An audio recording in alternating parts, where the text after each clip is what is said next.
that you value very wise beliefs that are the core of your Hermes records. Exactly. Being them friendship, devotion, and creativity above financial matters, right?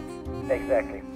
So I guess, would you want to say some words of how you started and still enjoy balancing the creative project?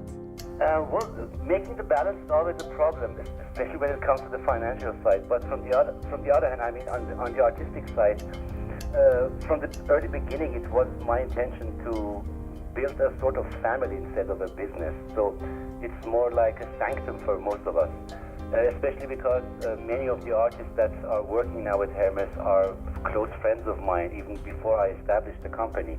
So when it came to, establishing Hermes and running a label, the important thing for me was actually to build an environment where the artists could, freely be creative, openly express their music and don't have any, limitations or financial obligations.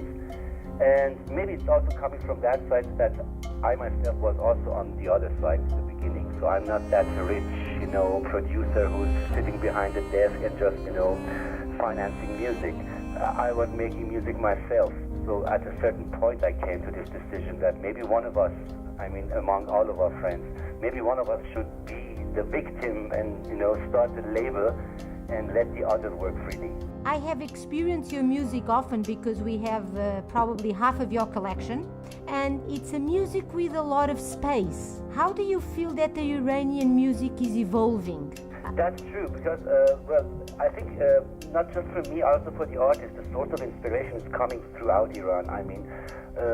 We believe that there's a big treasure lying here, not just directly musically, but also, culturally. So whatever is springing out of our music has a bond with the Persian culture, either in the urban life or from our traditions, or even our, modern lifestyle. But whatever it is, it's getting inspired by the Persian culture. So this is, I think, very obvious that you can, feel it also in our music. Exactly. How is your work influencing Iranian music? Well, that's a big word. I would rather make it the opposite. I get inspired by Persian music and culture, but if I'm inspiring Persian music, then it's a great honor for me. But that was not my aim. Okay, well, I guess it evolves together. Well, if that's the reality, then I'm very proud of what I'm doing. Well, I think you should.